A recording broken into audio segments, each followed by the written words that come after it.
musangana pachirongwa panapa patinenge tichitaurirana tichidhiskasa nevanhu vasati vanhu vagadza poto pamoto vasati vadhisaidha kuti ndobika raisi here kana ndobika sadza here kana kuti ndoita ine dove here kana ndoita isina dove here.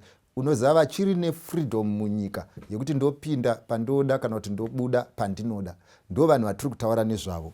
Asi ndoda kukuudzai kuti zvinowanzorwadza kutaura nevanhu vane freedom, uchivapa freedom yavo, uchivaudza kumikana yavo, uchivatendera kubuda nekupinda.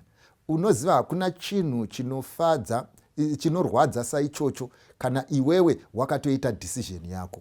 Nekuti kazhinji kacho sekutaurirana kwatinoita zuva nezuva, the value of freedom inoonekwa kana wairuza. Kana uchiri nefreedom hauone ukosha kwayo. Kana uchiri nezvinhu zvacho hauone ukosha kwazvo. Unoziva kune vane vasikana vakanaka vasingaone ukosha kwavo, nevane vakomana vakanaka vasingaone ukosha kwavo, vane varume vakanaka vasingaone ukosha kwavo, vane vabereki vakanaka vasingaone ukosha kwavo, vari kupiwa zvose vasingaone ukosha kwazvo. In the presence of plenty, ndoda kukutaurira kuti kazhinji chinowanzoitika ndechekuti vanhu havarealize kukosha kwezvinhu. Asi ndoda kukuudza ndezvekuti nerimweni zuva kana wamira wakatarisa kumasure, wakatarisa kwawachabva, uchazoona kuti jeri rawakazvitenhera hakuna anokuburitsa. Zvoita sevanhu vanokunyomba, zvoita sevanhu vasingakude, zvoita sevanhu vasingakuteerere, zvoita sevanhu vasiri kukuappreciate. Nyamba umwe nemumwe akapiwa mukana naMwari wesarudzo.